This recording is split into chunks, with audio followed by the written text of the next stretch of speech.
हाँ, नमस्कार दोस्तों। आज मैं आपको बैंक समाधान विवरण की समस्या के बारे में बताऊंगा। अभी तक हमने जो भी सवाल किए, वीडियो बनाए, उनमें हमारे पक्ष में बैलेंस था। अब हमारे पक्ष में बैलेंस नहीं है, यानी अधिविकर्ष है। मित्रों, मैं आपको बता दूं, व्यापारी लोग अपना जो खाता खोलते हैं बैंक में, वो चालू खाता खोलते हैं।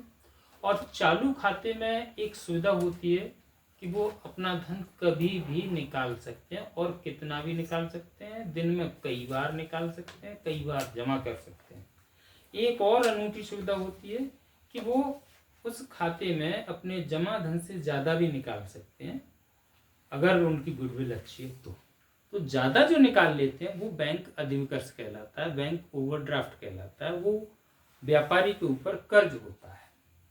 तो इसी तरह का एक सवाल है।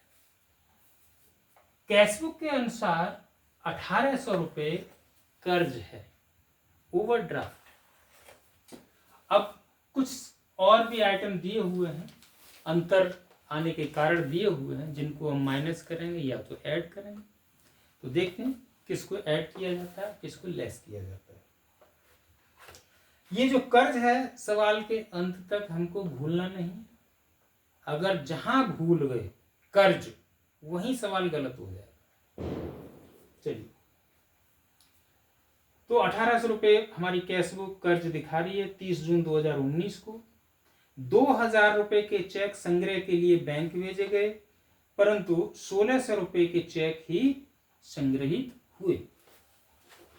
चलिए देखते हैं ये ऐड होता है या लेस होता है। कैशबुक, पासबुक अपनी तरफ से कर्ज मानेंगे, कोई भी कर्ज मान लेते हैं। हम 10,000 रुपये कर्ज मान लेते हैं।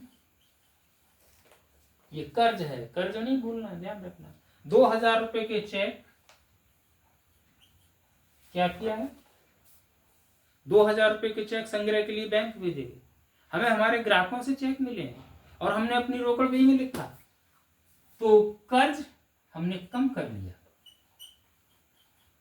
8000 रह गए। लेकिन ये जो चेक है, इनमें से मात्र 1600 रुपये के चेक बैंक में वसूल हुए हैं। कब तक? 30 जून तक। तो बैंक का कर्ज है घट करके रह गया 8400। बैंक 8400 कर्ज दिखा रही है, हमारी पुस्तक 8000 यानी कैशबुक 8000 कर्ज दिखा रही है। अंतर आ रहा है केवल 400 रुपये का। जिनका संग्रह नहीं हुआ उसी का अंतर आ रहा है।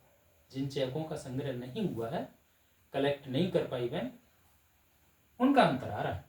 अब अंतर को दूर करना, सवाल कैशबुक के अनुसार कर रहे हैं। कैशबुक को फिर से बराबर करना है। क्या करें, हमारी कैशबुक पासबुक के बराबर हो जाए, तो 400 रुपये इसमें जोड़ देते हैं और ये 8400 पासबुक के बराबर हो जाती है।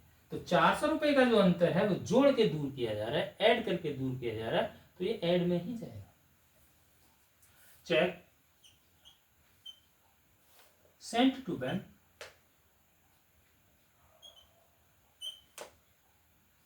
for collection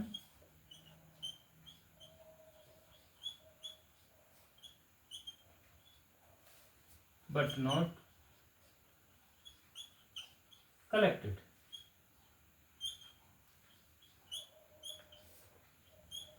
₹400 जो अंतर आ रहा है वो रकम लिखी जाएगी।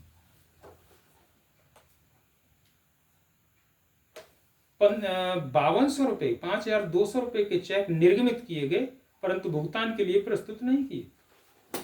यहां 5200 रुपये के चेक हमने अपने ग्राहकों को इशू कर दिए, ये कर्ज हमने बराबर माना। 5200 रुपये के चेक हमने इशू कर दिए, तो ये कर्ज भूलना नहीं है। कर्ज क्या होगा, बढ़ जाएगा। हमारे ऊपर 10,000 पहले से ही कर्ज है, 5200 रुपये के चेक और जारी कर दिए, जाओ हमारे बैंक से निकाल लेना, तो हमारा कर्ज और बढ़ जाएगा ना। तो बढ़ करके ये हो गया 15,200। लेकिन जिनको चेक हमने दिए हैं 5200 के, वो अपनी जेब में रख करके घूम रहे हैं। उन्होंने हमारे खाते से, हमारे पासबुक से, हमारे बैंक से निकाला ही नहीं, तो अंतर आ गया। अगर वो निकाल लेते तो इसका भी कर्ज बढ़ जाता। निकाला नहीं, इसलिए अंतर आ गया। चलिए अंतर को दूर कर दो। क्या करें, हमारी कैश बुक फिर से बराबर हो जाए, इसमें से 5,200 रुपये माइनस कर दें, होगी पासबुक के बराबर।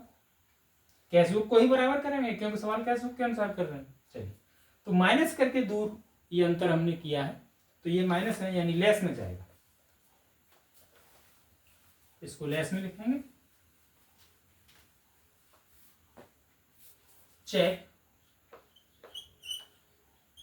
issued but not check issued but not presented for payment,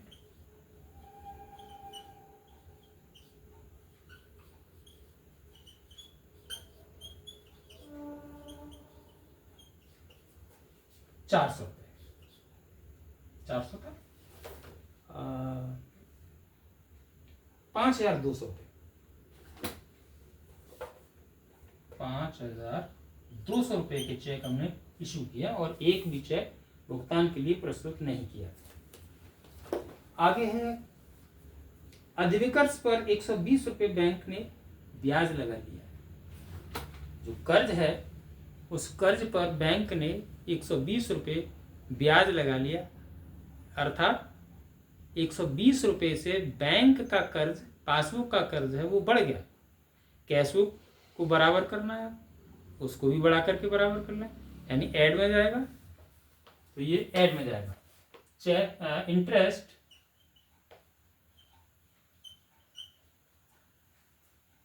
debited by bank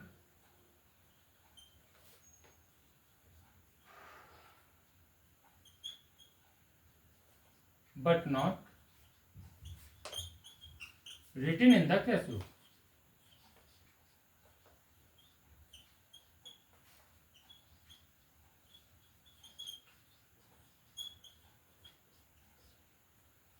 कितना interest?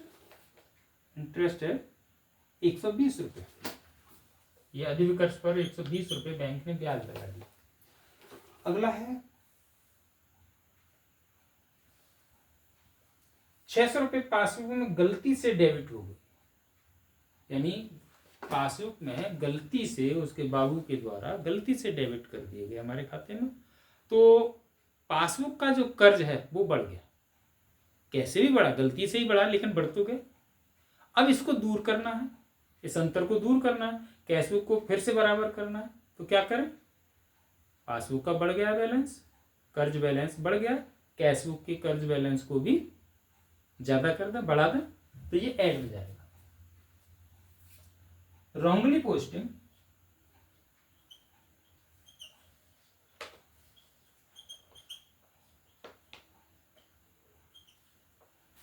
in passbook,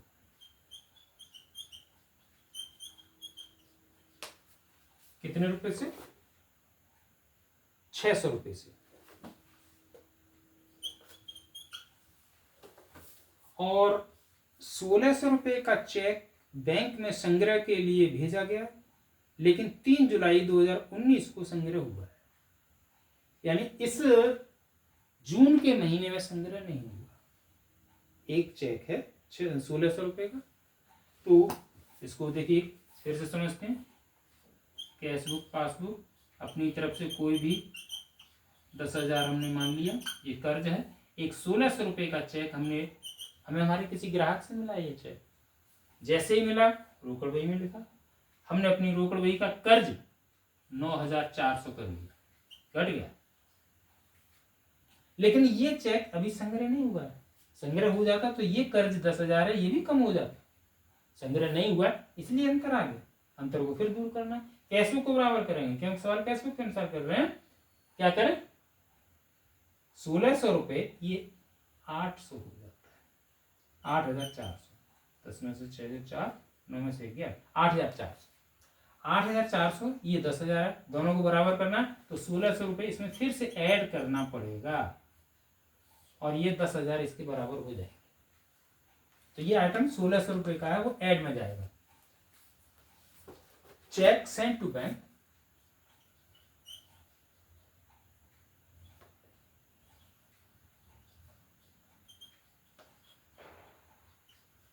for collection,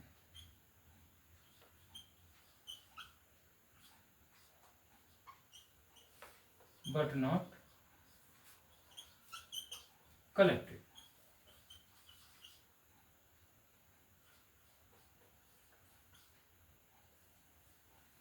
1600 रुपये।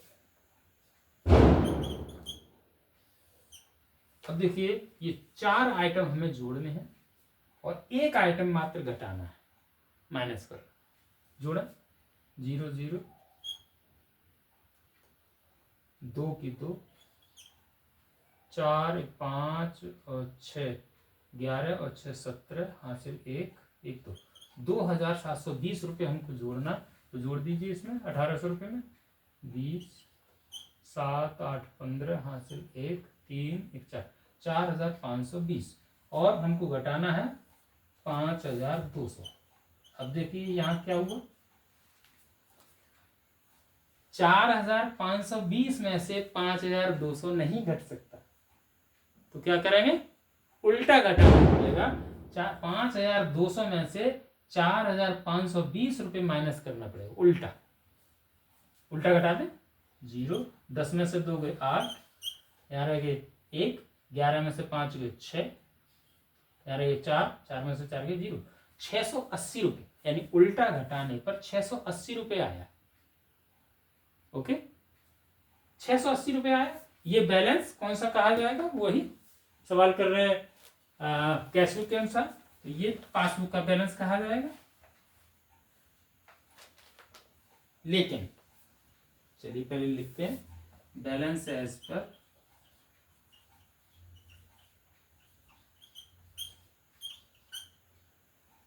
पासबुक।